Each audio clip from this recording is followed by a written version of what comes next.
genèric, però com a debat va ser molt interessant al voltant de la laïcitat, com l'enteníem les diferents persones que estem al claustre, que hi havia idees realment molt diferents, en general molt associades a temes potser més religiosos. Després es va veure que per una part del claustre això no era tan important, era més dels dogmes, de com ho apliquem una mica a les nostres sessions. I qui hagi tingut el Fermín de formador doncs ja sap que és molt bon formador, doncs que s'imagini que en va fer una especialitzada en eines de formació, que va estar molt bé i ens va ensenyar tot de...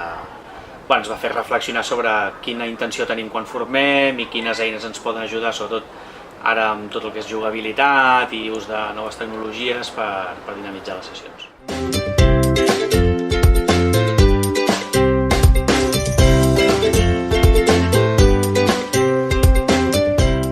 Com aquest canvi a forma jurídica i ser una cooperativa pot ser una oportunitat de canvi a nivell global de tota l'escola, a nivell intern, de democratitzar els diversos espais a dins de l'escola, fer més partícip el claustre i a la vegada també a nivell extern poder-nos obrir a noves propostes formatives i teixir relacions amb agents externs que al final el que facin és construir, nodrir el que ja tenim fins ara. Per tant, en aquest sentit crec que estem davant d'una oportunitat molt bona de créixer i de créixer en qualitat, que és al final el que ens interessa.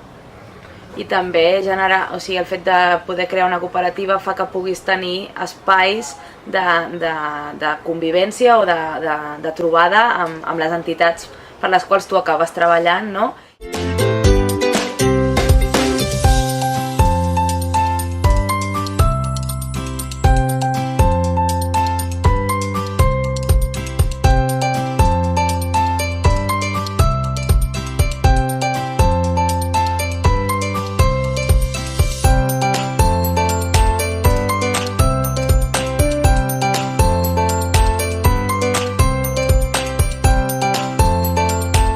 Que projectar amb els companys i companyes que fan formació amb tu t'ajuda a veure que el projecte és engrescador i que te'l creus, que t'agradaria fer moltes coses, després li has de ficar el punt realista segurament, no?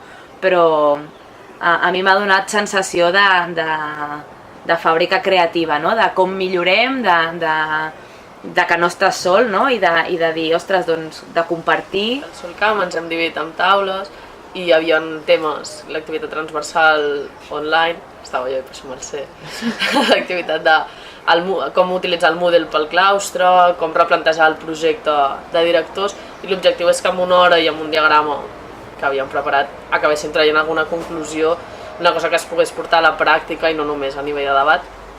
I ha estat molt bé perquè han sortit coses, ara estan fent les propostes molt xules. Passem per la mateixa experiència que passen els alumnes i per mi això és important i es generen espais informals que després d'una reunió no tens.